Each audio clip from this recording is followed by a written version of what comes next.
तो हेलो दोस्तों, इस वीडियो में हम जानने वाले हैं कक्षा 10 के विज्ञान का अंतिम पार्ट। तो पिछले वीडियो में हम एक हिसाब से कह सकते हैं कि हमने फिजिक्स का कर दिया अंत, और इस वीडियो में हम जानने वाले हैं ये कोई नई विषय है जिसे हम अपनी भाषा में एग्रीकल्चर कहते हैं। तो चलिए शुरू करते हैं इसका।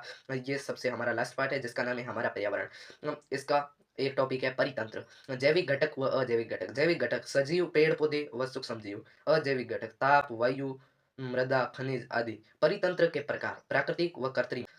प्राकृतिक वन, तालाब, झील। कृत्रिम बगीचा, खेत। उत्पादक पेड़ पौधे व नील हरित शैवाल जिनमें प्रकाश संश्लेषण की क्षमता होती है, उत्पादक कहलाते हैं। उपभोक्ता वे जीव जो प्रत्यक्ष या परोक्ष रूप से उत्पादक द्वारा उत्पादित भोजन पर निर्भर रहते हैं, उपभोक्ता कहलाते हैं। आहार श्रृंखला व जल विभिन्न जैविक स्तरों पर भाग लेने वाले जीवों की श्रृंखला। श्रृंखला का प्रत्येक चरण अथवा कड़ी एक पोषी स्तर बनाती है। उत्पादक प्रथम पोषी स्तर। शाकाहारी प्राथमिक उपभोक्ता, मांसाहारी द्वितीयक उपभोक्ता, बड़े मांसाहारी तृतीयक उपभोक्ता। द्वितीयक पोषी तंत्र, तृतीयक पोषी तंत्र व चतुर्थ पोषी तंत्र।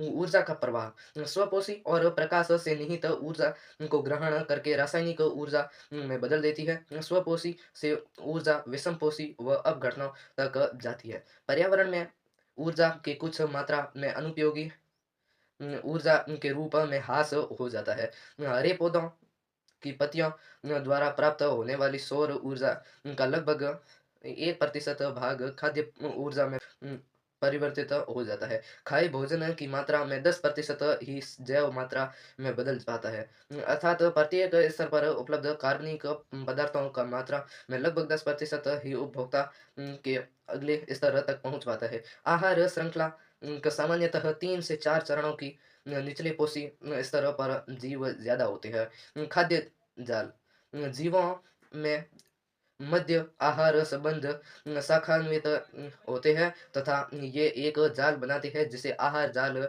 या खाद्य जाल कहते हैं। ऊर्जा का प्रवाह एक देशीय कुछ रासायनिक पदार्थ आहार श्रृंखला के माध्यम से शरीर में प्रवेश कर पाते हैं।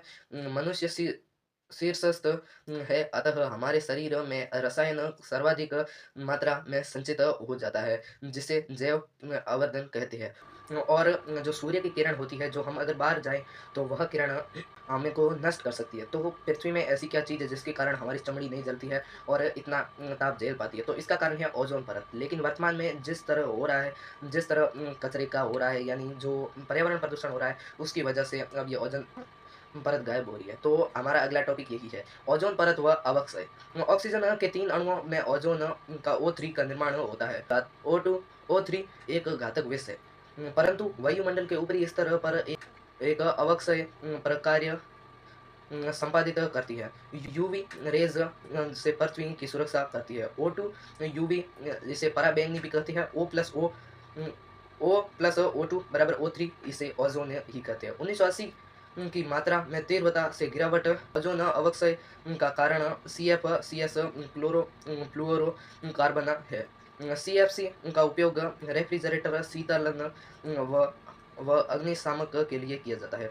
1987 में UNEP संयुक्त राष्ट्र पर्यावरण द्वारा संधि होती है, और CFC का उत्पादन का सीमित होता है। कचरा प्रबंधन इसमें जैव निम्नीकरण व अजैव निम्नीकरण। जैव निम्नीकरण जो जैविक प्रक्रम से अपघटित हो जाते हैं। अजैव निम्नीकरण जो जैव प्रक्रम में अपघटित नहीं होते हैं, सामान्यतः अक्रिय होते हैं। तो इसी के साथ हम इस पाठ का भी करते हैं अंत। ये बहुत छोटा पाठ है, इसका भी कर चुके हैं हम अंत, और हमारी विज्ञान किताब का भी कर चुके हैं अंत।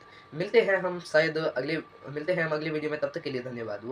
अगर आप सपोर्ट करोगे तो मैं सामाजिक का भी आपके लिए लेकर आऊँगा, और अगर सपोर्ट नहीं हुआ और तो फिर इसकी आपको अपेक्षा नहीं रखनी है।